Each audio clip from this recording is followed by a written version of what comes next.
Hey there, Christy here with another Tidbit Tuesday, and in this video I want to talk a little bit about tags and the do's and don'ts of tags. This video could be 2 minutes, it could be 30 minutes, it could be 12 years, I gotta tell you, because tags can be in and of themselves an enormous beast. So to start with, I want to help you find tags if this is something that you're not familiar with. So number one, to access tags and the entire database of tags that you have, you're going to click on Settings in the bottom left-hand corner. And you're going to scroll that down towards the bottom to where you see tags. And basically what you're looking at here is every single tag that's in your ecosystem.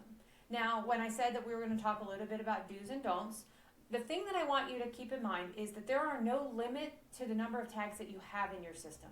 There's also nothing really preventing you from creating the same tag over and over again, and it's very easy to get totally bogged down with tags.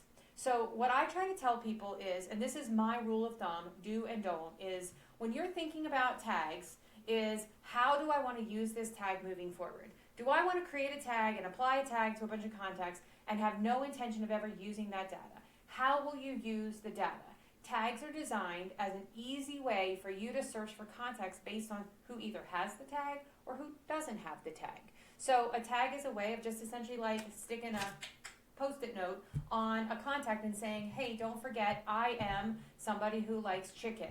And now I want to know all the people who like chicken in my CRM, in my database, right? But if you have 6 million tags and you can't remember if you spelled chicken with a C or without a C, or if you can't remember, okay, so here would be an example. Something that I've gone round and round and round about is, did I create a separate tag for bounced? Is it bounce or bounce? Is it bounce and unsubscribes, or is it undeliverable? So the things that I think about that trip me up are, what mood was I in on the day that I created the tag? The nice thing is it's not case sensitive, and it doesn't matter if you apply a capital letter anywhere. They're all lowercase.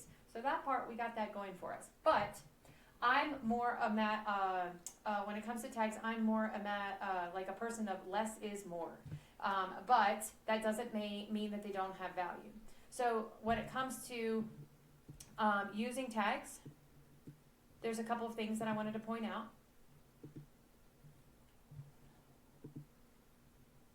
So if we go into a contact record and we scroll down to where the tags live,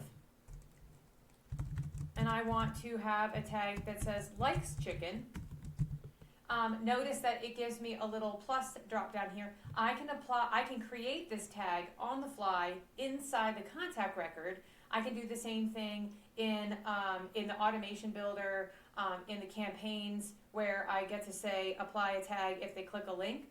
So there's tons of ways that we can go about creating an assignment where a tag is applied under a specific condition, and you don't necessarily have to have that tag created before you get to that step. You can create and apply the tag at the same time. So if I say likes chicken, now all of a sudden that tag exists. So if I try to find, it won't show up again because I've already got the tag here, but if I delete it, it will give me that in my search options. So there would just be an example. But the thing is, when it comes time for you to search, if you've got 37 pages of tags, it becomes very difficult for you to find exactly what it is that you're looking for unless you know exactly what you called it. So when I think about all the different ways that I could potentially search for a list of contacts, tags is one of them, but are there other ways to achieve the same thing? So at the end of the day, we've got our ability to create smart lists. Smart lists can be done as a saved search of a tag, but could that tag be accomplished by doing a search for something else, like phone numbers or purchase history or something along those lines, and it's just one less tag that you need.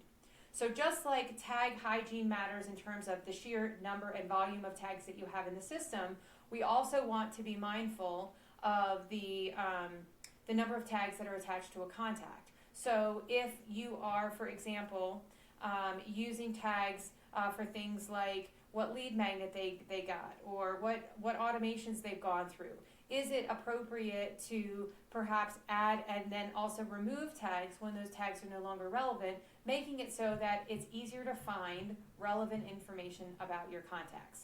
basically, don't be afraid to remove tags from contacts manually. Don't be afraid to use the automation workflow step that is removing tags just as frequently as you use the automation step that is to add the tag as well. So be thinking about how can you use tags to help keep your lists clean, organized, and segmented, but then also how do you ensure that you are removing tags from contacts and then also removing tags from your system when they no longer have relevance or value.